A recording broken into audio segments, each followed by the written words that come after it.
I want you to think back to the last time that you took a really great vacation. How did it make you feel? Did you feel relaxed, happy, inspired, ready to take more trips and tackle more adventures? And then did it all come crashing down on Monday morning when you returned to work? Yeah, we need to stop that from happening. Hi, I'm Annie. I'm a frequent traveler and I run the account Average Girl Does Cool Things. As someone who travels a lot and has a full-time corporate job, I have a few tricks up my sleeve that help me transition from beach to boardroom with minimal trauma. So in this video, I'm going to share 10 tips to help you transition from vacation and beat the Monday blues. Okay, y'all, let's dive in. Tip number 1, I want you to allocate some of your vacation budget to making your re-entry even easier. What does that mean? That means getting some help to have your home set up for you to come home. Now, if you have a good budget or if you have pets at home, this might mean hiring a house sitter. Somebody to come by, check on the house, watch your pets, water your flowers, collect your mail.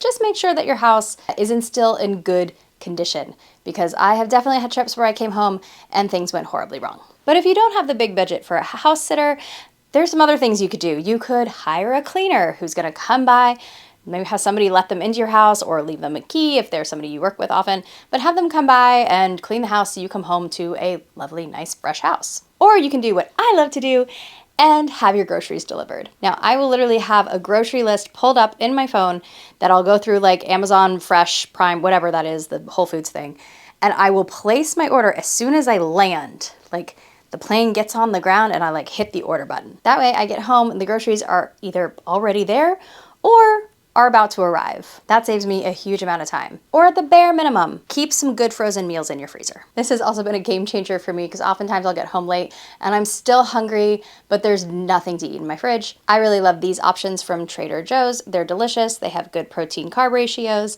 They're healthy-ish, and I know that I'm at least gonna get a decent meal before I go to bed. Tip number 2, some of you are gonna hate me for this. I advocate that you unpack as soon as you get home. Ooh, I know. Why? Because you wanna start that mental transition from being on vacation to being back in your house. I think if you leave your suitcase packed up, it then becomes like this thing you have to do. It's like a millstone in the corner. So just go ahead, open it up, get everything out of there. Make your laundry piles, maybe start your laundry if you're really ambitious.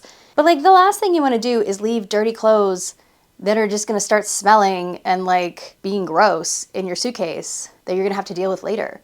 That's not happy feelings. Don't do that. So I'm a believer in unpacking as soon as I get home, wiping the suitcase down. Please make sure to wipe the wheels because airports are gross. We've talked about this before. Airports, airplanes, ugh. Wipe everything down, like make sure you got no bed bugs, and then put your suitcase away, okay? Make that full transition. Tip number 3 is to fix your jet lag. I think the jet lag is one of the most brutal parts of coming back from vacation. But some tips to help with jet lag. Number 1, make sure you are hydrating like crazy. Number 2, make sure that you are getting sun exposure. So as soon as you wake up in the morning, you're getting out and you're getting sunshine to help reset your circadian rhythm. Some people even say that like watching the sunset at night helps them to reset their circadian clock. Other people recommend grounding, which is like where you walk around on the ground in your bare feet. Doesn't really work for me, I live in the city. But if it works for you, cool. And do whatever you can to get back on your regular sleep schedule. That means pushing through to try and stay up to get to bed as close as possible to your usual sleep time, or setting that alarm so that you're getting up closer to your regular wake up time. Tip number 4 is to go ahead and get your photos in order. So we go on these vacations, we take all these photos, right? And then how often do we actually go back and visit them? So I recommend on your trip home, take that time to go through your camera roll, all the photos you took, delete the ones that don't work, that are blurry, that were just like totally random, don't make any sense, you know, or like you took 10 pictures of the same fountain and you're like, one would really suffice. Go through, whittle all those down. And then I want you to create an album of your favorites. Like pick 10 to 12 really good ones that tell the story of your trip. Why? Because people are going to ask to see the photos, or you're going to tell people that you're going to show them the photos. Okay, photos get shared. And I don't know if you've noticed this, but when you share photos with someone on your phone, people have this habit of like just taking the phone from you and swiping. And I get very uncomfortable if someone is just swiping through my camera roll. I don't know what's on there. And I'm sure there are things that are on there that I don't want my boss to see. So this is a great way to make like a work-friendly album Somebody can flip through it. There's only 10 to 12 pictures, so they can't get too crazy or get out of bounds. And it helps you overcome that awkward moment of when somebody's like, oh, let me see the pictures, and you're not like scrolling through trying to find the photos you want to show them. Just pick your 10 to 12 favorites, make an album, call it a day. Tip number 5 is to find something you loved about your vacation to bring home with you. Every time I travel, I find a little piece of a culture that I fall in love with and I want to take home and implement into my everyday life. So there are little things that I've adopted in my own day-to-day that remind me of those trips that I took. One of my favorite things I've ever brought back with me was from my honeymoon, actually.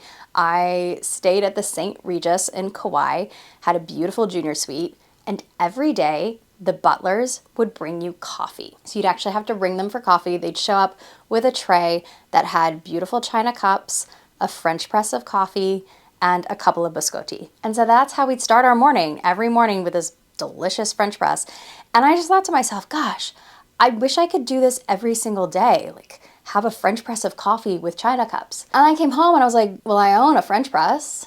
I own nice little china cups, just do it. And so now that is how I start every single day. I make a French press of coffee, and now I use my favorite mug, but I actually used to use my china cups. So some other things you might do: bring home artwork that reminds you of your trip. Download some music that you heard that you fell in love with. Just find little ways to add that culture and add that trip memory back into your every single day. Really helps you like keep the feeling going. Tip number 6 is to control your schedule. And by that, I mean, don't be afraid to take Monday off. I don't know how many of us make this mistake of like coming back from our trip on like a Saturday and then we basically have Sunday to get our life together and then it's like a cold plunge into Monday. Taking that Monday can be so helpful in easing your transition back to work. If you can't take that Monday, can you maybe work from home on that Monday so you're at least not having to like get up and get full glam to go to the office? Or just do yourself a favor and like block at least the first half of your calendar so that you're not coming back on Monday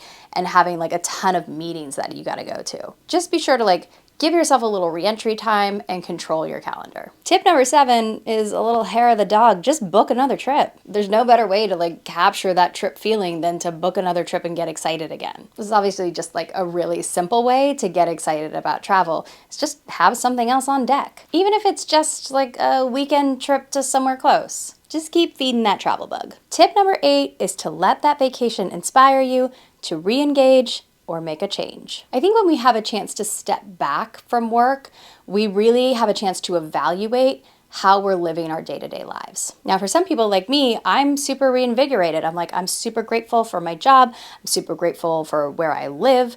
I absolutely love it, and I want to keep doing a good job so that I can keep these things in place. Other people, not so much. And they're like really dreading coming back to the office. So if that happens to you, maybe it's time to make a career change.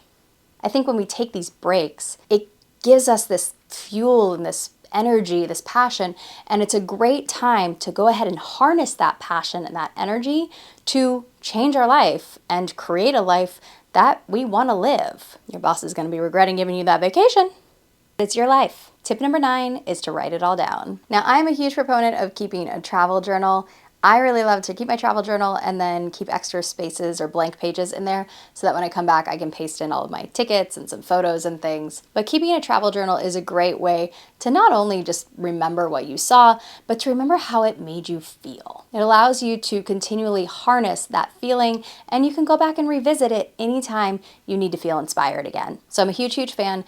Keep a travel journal. And tip number 10 is to embrace gratitude. Now, I don't know about you, but every time I take a vacation, I'm really happy to come home. Now, granted, I live in a place where the political climate is kind of a mess. But I tell you, nothing makes me more grateful than when I go somewhere and get out of my comfort zone and discover all the things that I've gotten so used to that make me happy that then I've lived without. And sometimes they're incredibly basic things, like having access to clean water, being able to take a shower and like open my mouth and not worry about getting bacteria in my system, or walking in, flipping the light switch on and having the lights turn on.